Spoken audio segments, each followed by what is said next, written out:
இன்று 5 முக்கிய செய்திகள் உங்களுக்காக. QR குறியீடு மூலம் ஜொஹூர் நிலவழி சுங்கச்சாவடிகளை கடக்கும் புதிய சோதனையின் முதல் நாளில் சிங்கப்பூரர்கள் சிலர் பிரச்சினைகள் எதிர்கொண்டனர். QR குறியீட்டுக்கு தேவைப்படும் மலேசியாவின் மைனை செயலியில் சிலரால் பதிவு செய்ய இயலவில்லை என கூறப்பட்டது. பன்னாட்டு போதைப்பொருள் கடத்தல் கும்பலை முறியடிக்கும் நோக்குடன் 5 நாடுகளில் மேற்கொள்ளப்பட்ட நடவடிக்கைகளில் கிட்டத்தட்ட 110 கிலோ மெத்தம்ஃபெட்டமின் போதைப்பொருள் பறிமுதல் செய்யப்பட்டது. அமெரிக்கா, சிங்கப்பூர், புருனை, நியூசிலாந்து, ஆஸ்திரேலியா ஆகிய நாடுகளைச் சேர்ந்த அமைப்புகளின் ஒத்துழைப்பினால் இந்த எதிர்ப்பு நடவடிக்கை மேற்கொள்ளப்பட்டது.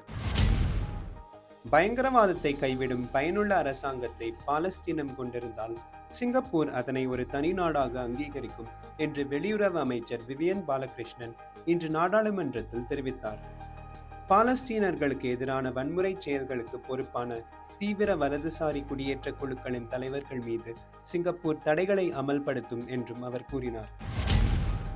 பாலஸ்தீன தனிநாடு அமைவதற்கு உலக தலைவர்களின் ஆதரவை திரட்டும் முயற்சியில் பிரான்சும் சவுதி அரேபியாவும் ஈடுபட்டுள்ளன. நியூயார்க்கில் உலக தலைவர்களின் உச்சநிலை மாநாட்டுக்கு பிரான்ஸ் ஏற்பாடு செய்துள்ளது.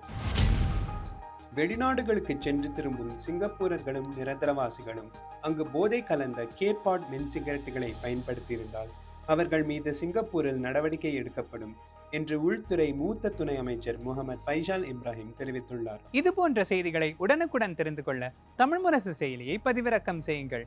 தமிழ் முரசுக்காக ரவி சிங்காரம்.